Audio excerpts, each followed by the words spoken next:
আমি আপনাকে কি ভাষায় বোঝাবো আমি জানি না, আমার প্রত্যেকটা পশম দাঁড়ায় গেছে। আমাদের এই সিলসিলার কেউ ক্ষমতা আলমী ছিল না। মুজাদ্দিদ আল ফাসাদির পায়ের সামনে সম্রাট জাহাঙ্গীর কদম ধরে বলতেছিল, হুজুর মসনদ আপনাকে দিয়ে দিলাম। আল্লাহ ওলি রাখবে বললেন, এই সম্রাট জাহাঙ্গীর, মসনদের জন্য আমি আসি নাই, আমি আল্লাহ আমাকে একটা মেসেজ দিয়ে দুনিয়াতে পাঠাইতেছে, একটা বার্তা দিয়ে পৃথিবীতে পাঠিয়েছে। আল্লাহ জমিনে আল্লাহর দ্বীন সংস্কার করার জন্য আমি আসছি। তোমার মসনদের নবী না, তোর মসনদ করে দিয়ে দিলাম। একবার ধরে বলবেন মারহাবা।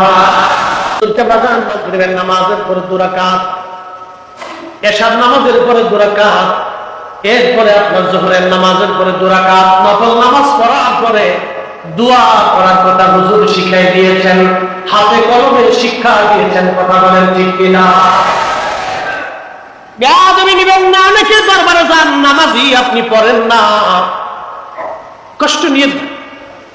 সত্য তিতা, আজকে আপনার জন্য কষ্ট হবে, কিন্তু আখিরাত আপনার জন্য সহজ হবে। আজকে আপনার জন্য কষ্ট হবে, আখিরাত সহজ হবে। যে উদ্দেশ্যে আজ আমরা দাঁড়িয়েছি, আমরা এসেছি, প্রত্যেকটা বক্তার জবানের হিসাব দিতে হবে। বক্তব্য যত সহজ, হিসাব কত কঠিন।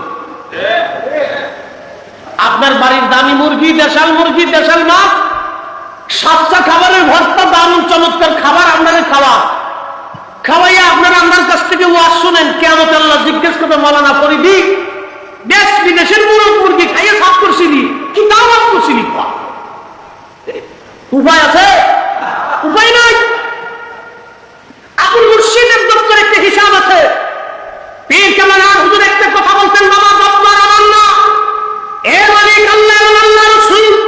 পাহাড় তারাবি প্রত্যেক দিন এই দপ্তরের প্রত্যেকটা পায় পায় হিসাব আমাকে মুজাদ্দিদ আল ফাসাদির হিমদির কাছে আমাকে হিসাব জমা দিয়ে দিতে হয়। একসাথে বলবেন আল্লাহু আকবার। আল্লাহর কসম করে বলি, আল্লাহর কসম করে বলি, এই দপ্তরের 1 টাকা 1 পয়সা আমানত যদি ডাইন বাম করে, আপনার পরবর্তী প্রজন্মকে তার ভোগ গ্রহণ করতে হবে। ঠিক আপনি বলেন, 1 টাকা 1 পয়সা যদি ডাইন বাম করে, আপনার পরবর্তী প্রজন্মকে দায় ভাগ নিতে হবে এবং কষ্ট ভোগ করে যেতে হবে। আপনি ভাবতেছেন ছেড়ে দেওয়া হবে, সহজেই বেঁচে যাবে? অকল্পনীয়, সুযোগ নাই। হযরত বাইজিদ বুস্তামি রাহমাতুল্লাহ আলাইহি মাহফিলের মধ্যে ওয়াজ চলতেছে। আল্লাহর নবী বাইজিদ বুস্তামি ওয়াজ করেন, হাজার হাজার মুসল্লিরা ওয়াজ শুনে। এমন সময় একজন ছেলে যুবক মাহফিলের মধ্যে বসে আছে, পা লম্বা করে দিয়ে আল্লাহর নবীর দিকে। সারা ঘন্টা ব্যাপী ওয়াজ হলো। বাইজিদ বুস্তামি রাহমাতুল্লাহ আলাইহি ওয়াজ শেষ করে ওই যুবকের কাছে যা বললেন, বাসা তোমার কি পা বাঁকা হয় না, পা কি গুছায় না? তুমি পা সোজা করে আমার দিকে লম্বা করে বসে আছো। যুবক ডাকতে বলো, হুজুর আমার পা এইভাবেই থাকে। আল্লাহ সহিহুল বুখারীর কিতাবুর রিয়াতে নবী বলেন, মান আদালি ওয়ালিয়ান ফাকাদ আযানতুহু বিল হারব। আল্লাহ ওলির সাথে যারা যুদ্ধ বিয়াদবি করে, আল্লাহ তার সাথে যুদ্ধ ঘোষণা করে। বন্ধু খুব মনোযোগ দেন। বাইজিদ বুস্তামি রাহমাতুল্লাহ আলাইহি ভিতরে চলে গেলেন। যুবক দাঁড়াইতে যায়, আর দাঁড়াইতে পারল না। যুবক বসতে যায়, আর বসতে পারল না। পা সোজা হয়ে গেছে, পা আর বাঁকা হয় না, সে ল্যাংড়া হয়ে গেল, প্রতিবন্ধী হয়ে গেল। সে শুধু প্রতিবন্ধী হয় না, তার একটা সন্তান হলো, সেটাও প্রতিবন্ধী হলো। তার সন্তানের সন্তান হলো, সেটাও প্রতিবন্ধী হলো। আল্লাহর ওলিকে জিজ্ঞেস করা হলো, হুজুর দোষ করছে একজন, কিন্তু সাধারণ করলো 3 পুরুষ, কারণ কি? আল্লাহর ওলি জবাব দিলেন, ধনুকের ভিতর থেকে তীর যত শক্তি দিয়ে টেনে ছাড়া হয়, তত দ্রুত গতিতে তত জায়গা সে ভেদ করে চলে যায়। অর্থাৎ বন্দুকের পাড়ার যতটুকু ট্রেগার মেরে দিলে গুলি তত দ্রুত গতিতে তত জায়গা ক্ষতিগ্রস্ত করে দেয়। তার বিয়াদবিটা ছিল কঠিন, যার কারণে নিজে ভোগ করেছে, তারপর পুরুষ ভোগ করেছে।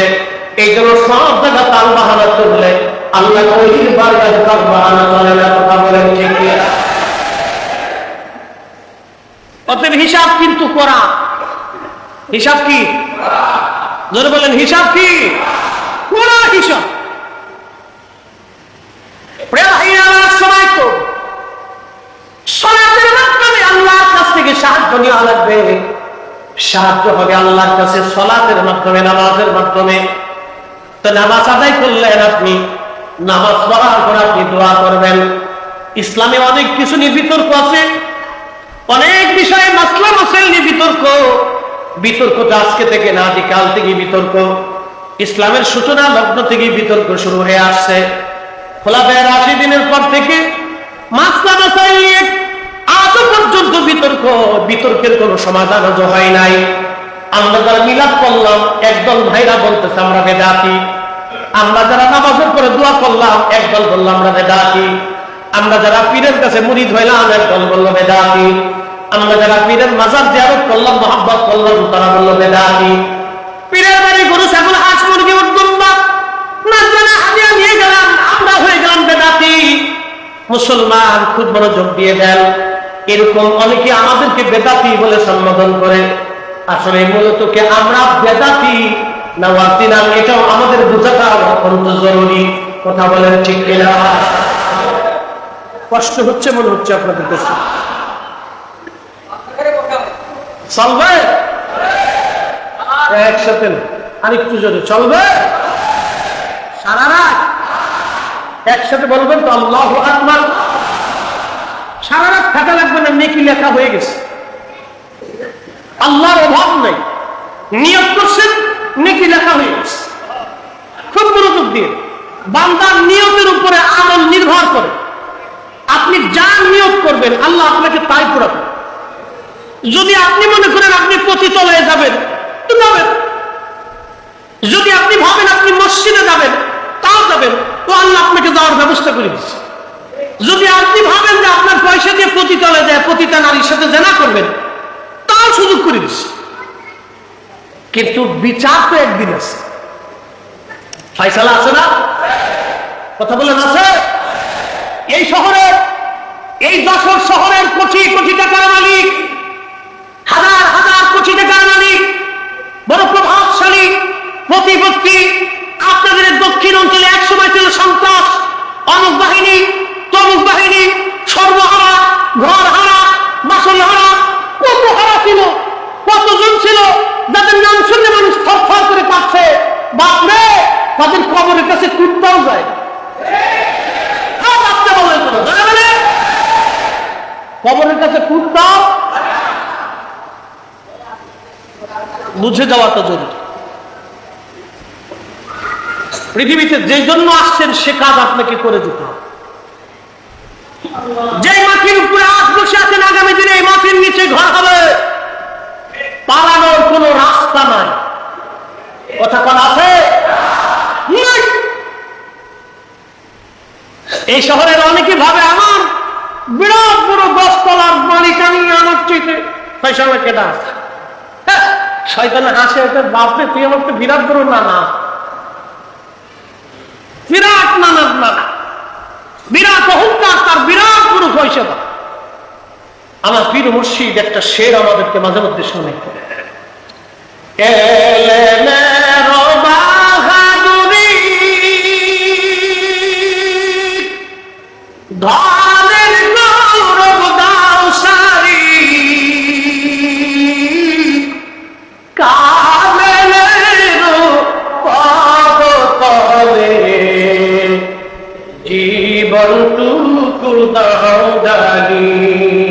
একসাথে বলবেন মারহাবা। শাহজালাল রহমতুল্লাহ মাজার আছে, খাজা বাবা আজমিরির মাজার আছে, মুজাদ্দিদ আল ফসানি সেরহিন্দির মাজার আছে, হাজী আলী রহমতুল্লাহ মাজার বোম্বাই সাগরের ভিতরে। সাদত ভাই দেখে আসছে, বোম্বাই সাগরের ভিতরে সাগরের পানির জোয়ার আসে, তুফান আসে, সব ডুবে, কিন্তু হাজী আলীর মাজার ডুবে না। আল্লাহু আকবার। আসতে পারে ইজ্জতের মালিককে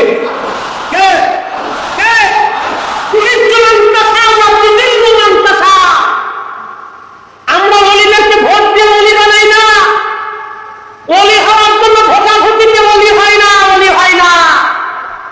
ওলি অনুযায়ী, পছন্দ অনুযায়ী। আবুল হাসান খেরকানি রহমাতুল্লাহ আলাইহি মজদুর ছিলেন। কালকে বলতে যায় বলতে পারিনি, আজকে বলে দিয়েছি। আবুল হাসান খেরকানি মজদুর, তো মজদুর তো বুঝলি, রসুলের দরবারে এক মজদুর ছিল, তার নাম মুআসাল কারনি। মজদুর মানে পাগল, দুনিয়া বিরাগী, জাহিদ। তো আবুল হাসান খেরকানি মজদুর সবসময় আল্লাহ জিকিরে ফিকিরে ইবাদতে কাটে। পৃথিবীর তৎকালীন বিরাট বড় সম্রাট সুলতান মাহমুদ গজনবী হুজুরের দরবারে যাইয়া হুজুরের হুজরার পাশে চুপচাপ বসে রয়েছে। মারহাবা কর। আমার পীরের দরবারে বড় বড় ধনী নেতা, রাষ্ট্রীয় প্রতিনিধি, বড় বড় অফিসাররা হুজুর কেবলার সামনে দেয়া নত হয়ে বসে থাকত। আজকে কলকে ধরে আরো ধরে, আরে নির্বাচন আসার আগে সব দল শাহজালাল রহমতুল্লাহ মাঝের ধান্দা মেরে বসে থাকে।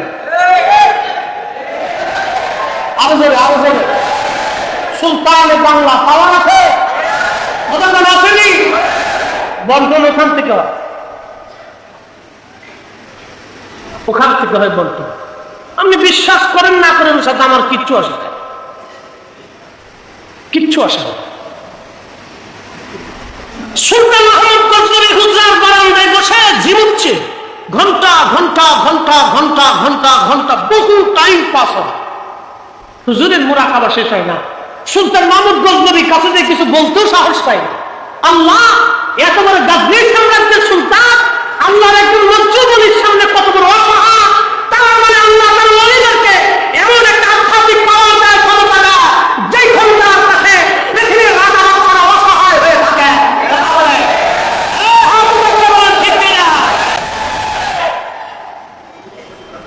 বুঝে যাবে, সাইডে দিব।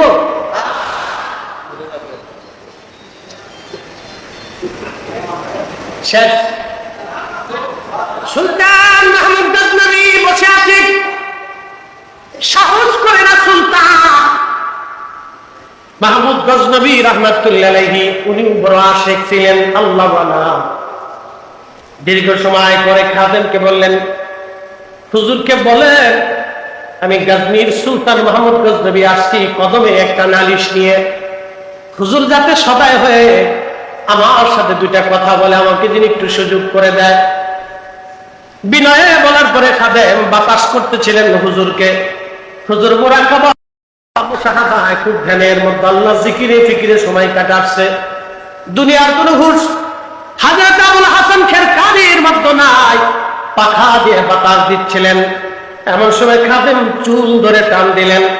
টান দেওয়ার পরে হুজুরের মুরাকাবা ভেঙে গেল। পিছনে তাকিয়ে বললেন, তুই জানিস আমি মুরাকাবায় আছি, জিকিরে আছি, কেন আমার চুল ধরে টান দিলি? বলে, হুজুর বিয়াদবি নিবেন না, বহু সময় ধরে গজনী সাম্রাজ্যের সুলতান মাহমুদ গজনবী আপনার দরবারে হুজরার বারান্দায় বসে আছে আপনার সাথে কথা বলার জন্য। আবুল হাসান খেরকানি ধমক দেন, ভাগ বেটা, সুলতান মাহমুদ গজনবী আমার কাছে এসে গেলে তারাই দে, বের করে দে আমার দরবার থেকে। একসাথে বলবেন আল্লাহু আকবার। ওলিরা, ওলি আল্লাহরা বাদশার মুখাপেক্ষী নাকি কর? জোরে কর। রাজত্বের মুখাপেক্ষী, ক্ষমতার মুখাপেক্ষী। আপনারা তো পাগল হয়ে গেছেন। উচিত কথা বললে তো মহাসভ্যতা ধরে দেবে।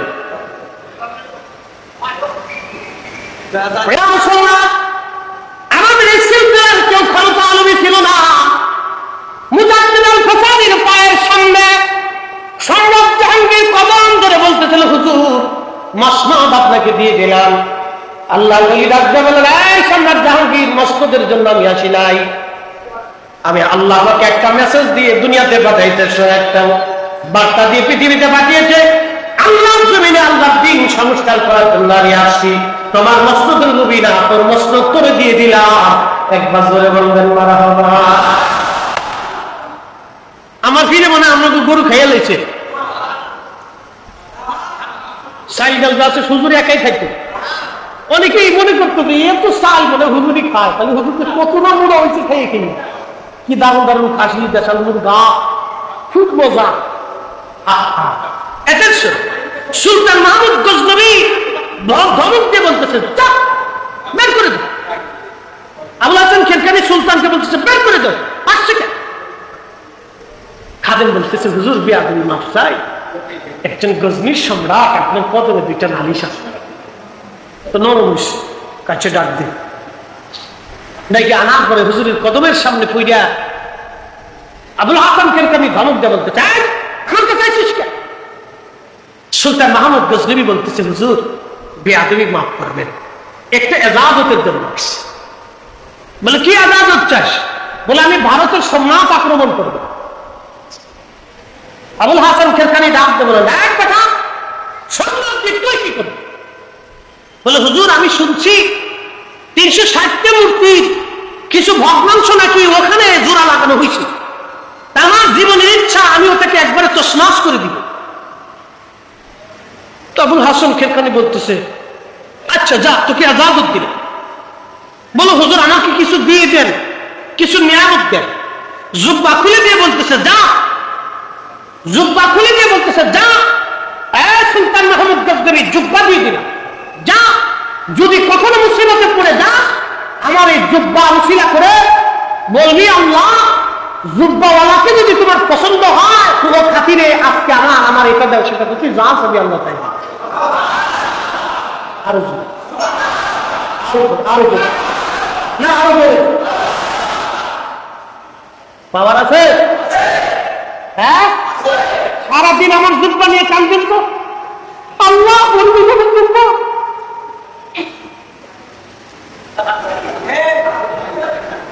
কথা কম না 4 পয়সা, কারণ আমি ওই মাকাম হাসিল করতে পারি যে পাশে আমরা তার কাছে গেছি। এর লেগে চাল ডাল গরু ছাগল হাঁস মুরগি জানতে তাই মাথায় করে দৌড়ে পাগলের মতো চলে যায়। জীবন যত সময় থাকবে তত সময় পর্যন্ত আমাদের মুর্শিদের দরগাহে আমরা হাজিরা দিবই কথা বলে।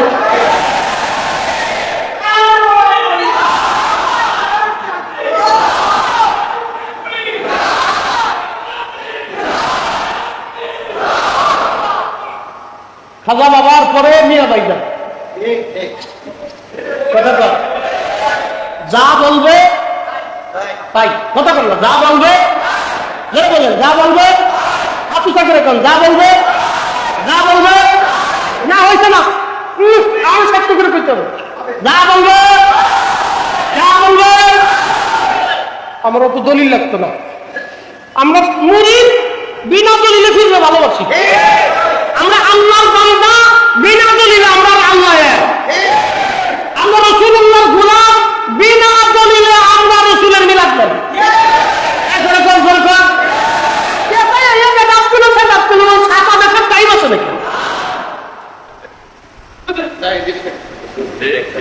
অ্যাকশন দেয় কি রে রাইট, অত দলিল লাগতো না, দলিল যুগে যুগে মুহাদ্দিসরা দিয়ে গেছে, দলিলের অভাব আছে, কিতাবাদির অভাব।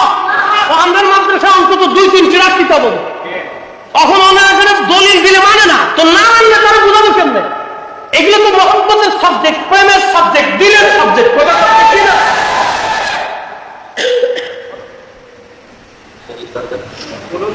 বাকি ঝুঁকি দিলাম।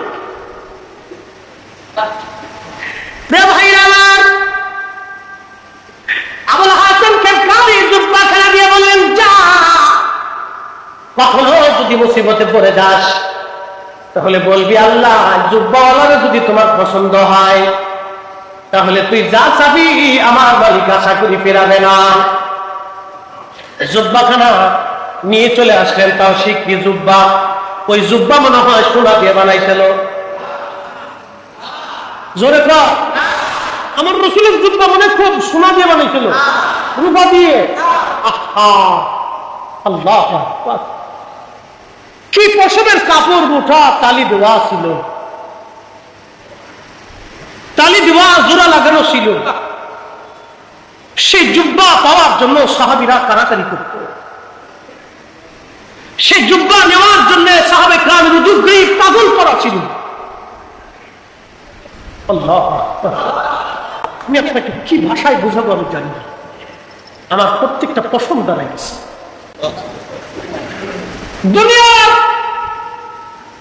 দুনিয়ার কাপড়ের জুব্বার মর্যাদা ছিল না, কিন্তু আশরাফি জুব্বার এত দাম ছিল। আল্লাহু আকবার। কি করে আপনাকে বোঝাবো বলেন? রাসূল কারীমের যে হুজরা ছিল, এই হুজরাটা ছিল মাটি দিয়ে বানানো, উপর ছিল খেজুরের পাতার ছাউনি। যে মসজিদটা ছিল, এটা ছিল পাথর দিয়ে মাটি দিয়ে বানানো, উপরে ছিল খেজুরের পাতার ছাউনি। যে মাদুর ছিল, সেই মাদুরটা ছিল খেজুরের পাতা দিয়ে বানানো। সেজদা দিতে দিতে, নামাজ পড়তে পড়তে সিরে যেত। আহা, সেই মসজিদের কতই না দাম। দুনিয়ার চাকচিক্যের মোহে পড়ে আজ আমরা পাগল হয়ে গেছি। আমি কি করে এই মর্যাদা আপনাকে বুঝাবো বলেন তো, যদি হৃদয় থেকে আপনি অন্তর থেকে না বুঝেন। আবুল হাসান খেরকানির জুব্বা মোটা তালি দেওয়া সিরা দিয়ে দিয়ে বলল, যা দিয়ে যা। সুলতান মোহাম্মদ গজনবী সিন্ধুকের মধ্যে ধরে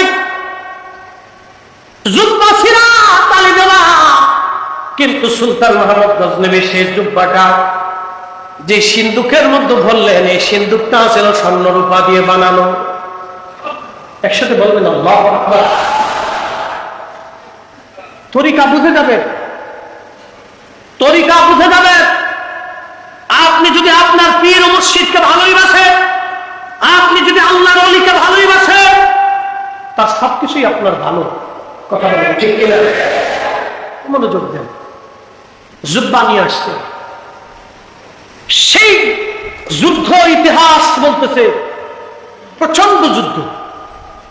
আজ ফিলিস্তিনে বাইতুল আকসা, ফিলিস্তিনি মুসলমানেরা স্বাধীনতার জন্য, দেশের সার্বভৌমত্বের জন্য, ইহুদিবাদ আগ্রাসনের বিরুদ্ধে আজ আমার ফিলিস্তিনি ভাইরা যুদ্ধের ময়দানে রত আছে। বাইতুল আকসাতে আমার বন্ধের শহীদ, আমার বন্ধের কলিজার টুকরা সন্তান শহীদ হচ্ছে। আর ফিলিস্তিনিরা স্বাধীনতার জন্য তারা লড়াই করে যাচ্ছে। কথা বলেন ঠিক না ঠিক? মোহতারাম উপস্থিতি, সেই দিন প্রচন্ড যুদ্ধ হচ্ছিল। প্রচন্ড যুদ্ধে মুসলমানরা ক্লান্ত হয়ে গেল, পরাজিত হয়ে যাচ্ছে।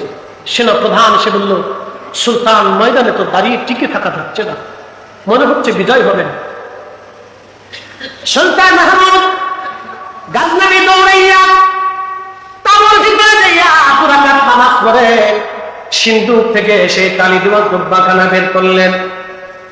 জুব্বাখানা বের করে হাতের তালুর মধ্যে ধরে রব্বে কারিমের দরবারে হাত তুলে আল্লাহর দরবারে বলেন, আল্লাহ আল্লাহ, আমি সুলতান মাহমুদ তোমার দরবারে চাওয়ার যোগ্যতা আমার নাই। রব্বুল আলামিন, আমার তো কোনো অধিকার নাই, কিন্তু তোমার ওলি আমার প্রিয় মুর্শিদ আবুল হাসান খেরকানি রাহমাতুল্লাহ আলাইহি আমাকে জুব্বাখানা দিয়ে বলেছিলেন, এই জুব্বাওয়ালার উসিলা করে দোয়া করবি, রব আমি জুব্বাওয়ালাকে যদি তোমার পছন্দ হয় তাহলে আজকে আমার শরম দিও না, মুসলমানদেরকে লজ্জা দিও না, আজকে বিজয় দিয়ে দাও। পীরে যাবে দয়া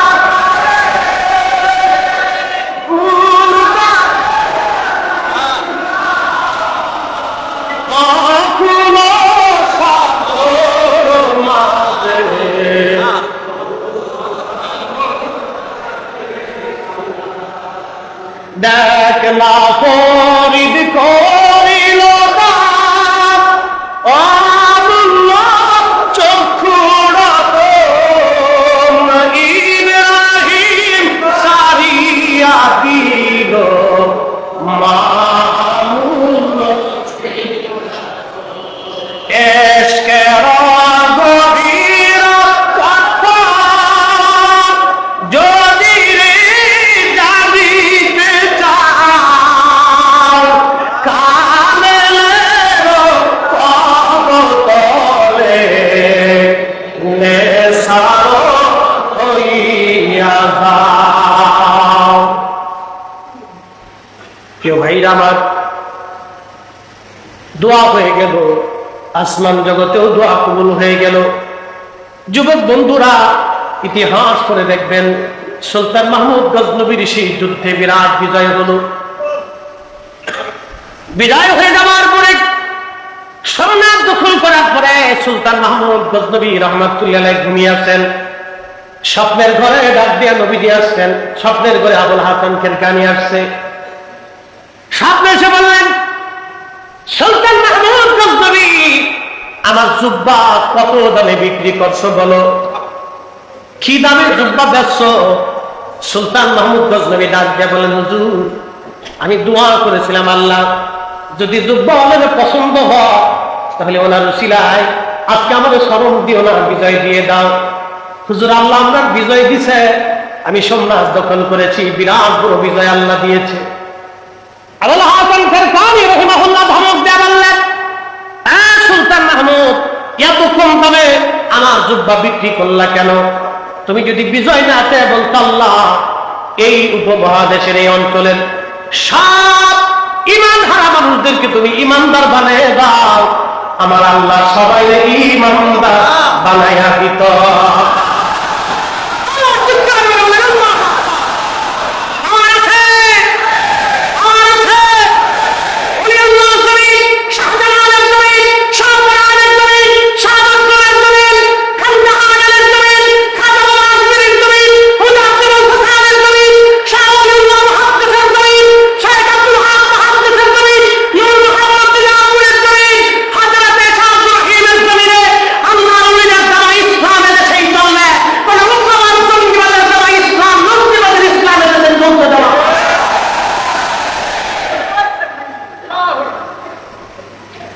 ওয়াজ আমার শেষ,